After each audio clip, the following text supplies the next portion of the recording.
Good morning from Poland and welcome to today's presentation on presentation tips. We'll actually be discussing with you about what you'd like to do for your presentation as part of the Mobell project.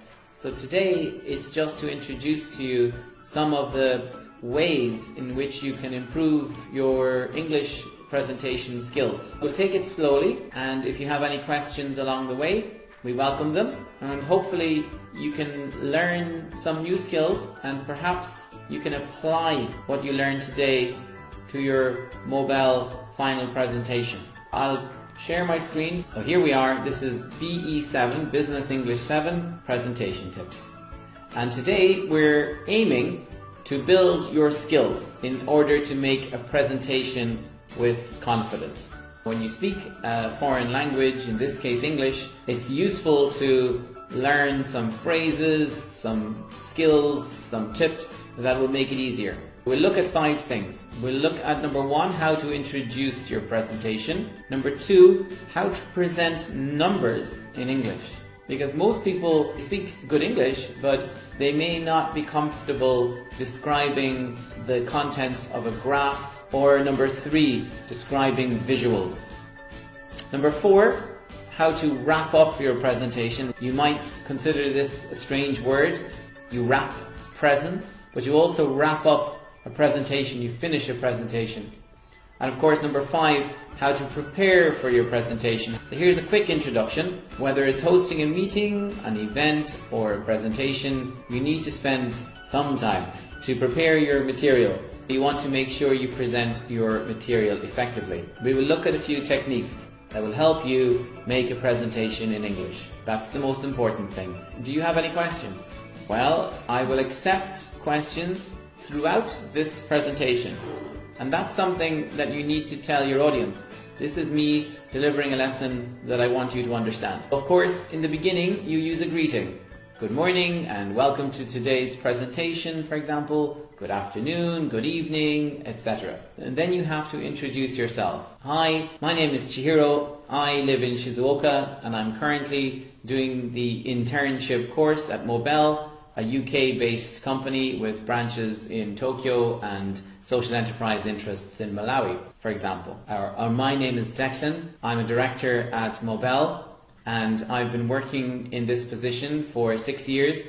I recently returned from Japan. I'm currently based in Poland and I'm delighted to be here in front of you to deliver today's presentation, etc. Then you introduce your presentations, the aims and why you are presenting. I have done that already. Today's presentation is about learning techniques to deliver presentations in the English language. I am presenting this to you in order that you can learn these skills and hopefully improve your own presentation techniques when delivering your presentation at the end of the Mobell internship course. Let's imagine, Chihiro, your audience today is Makoto in Tokyo and Declan in Poland, and you are in Japan. And it's the morning here in Poland, it's the evening in Japan. How would you welcome the two of us, Makoto and Declan, to your presentation from Shizuoka this evening? Imagine you don't know us.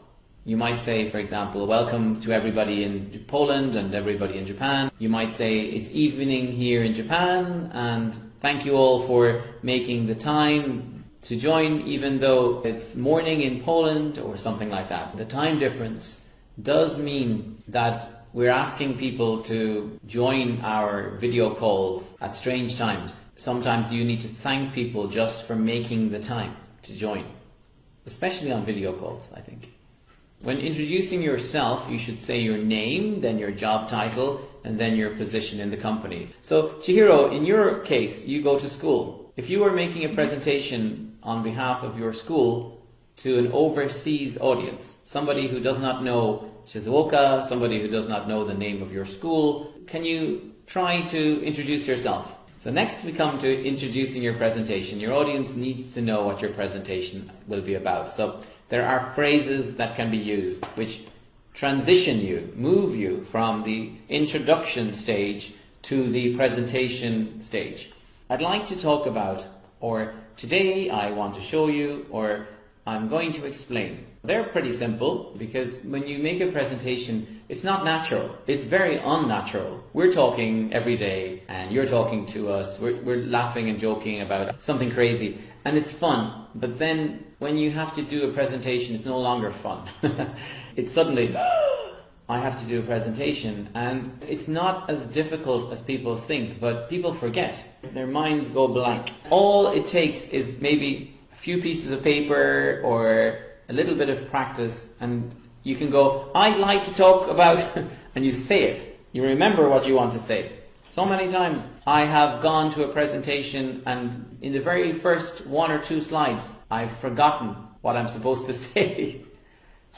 It's behind me. Yeah. It's behind me. You don't want to turn around and go, oh, what was I going to say about me? You know who you are. But sometimes you just need to practice it. I'm Declan. I'm in Poland. I work for Mobell. Explaining the presentation structure. It's always good to help the audience understand what's coming next. You do that by explaining the order and structure of the presentation in the introduction. This helps the audience. But this also helps you because it reminds you, it gives you a mental reminder. This is what I'm about to say.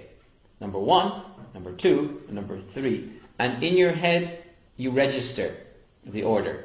So there are words that show order in the English language. For example, firstly, I'd like to talk about this. Secondly, I'd like to talk about that. Thirdly, I'd like to talk about, etc.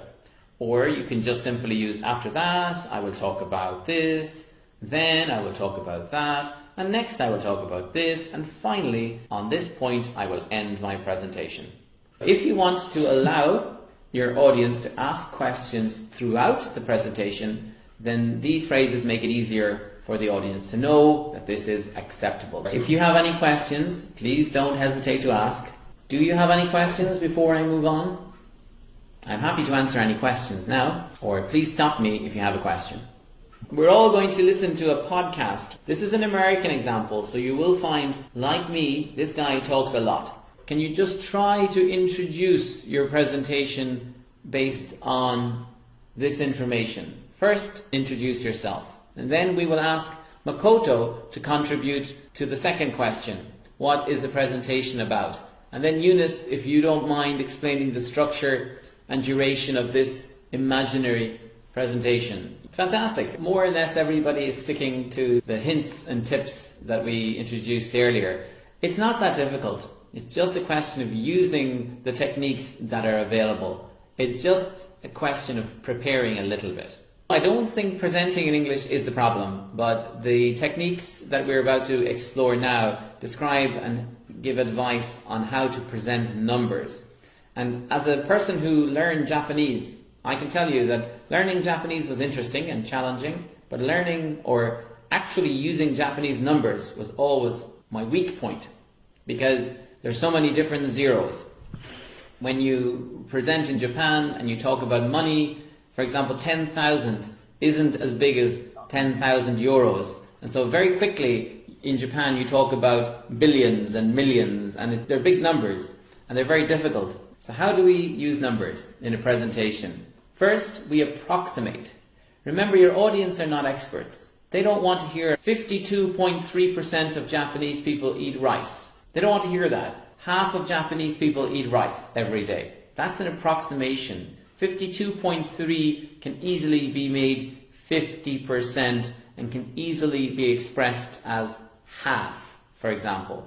So in the same way, you don't want to get overly detailed. 1.23% of people like me, 2.13% of people don't like me, 93.7% of people are not sure if they like me.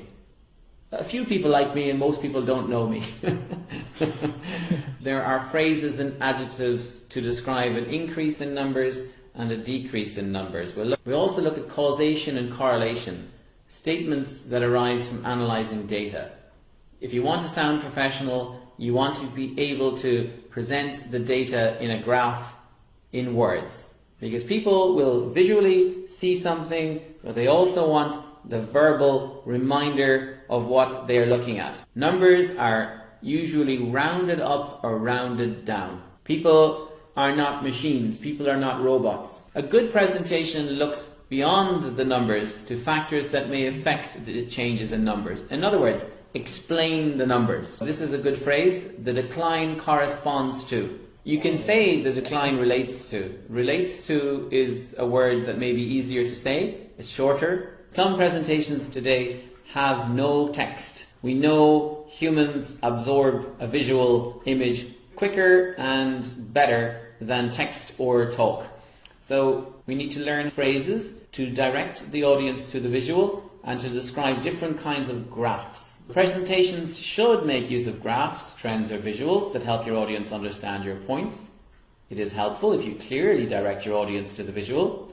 Phrases that will help you do this include, I'd like to illustrate this point by showing you. I'd like to reinforce, to highlight this point by showing you. Let me use this graph to explain to you. I think that the graph here perfectly shows how...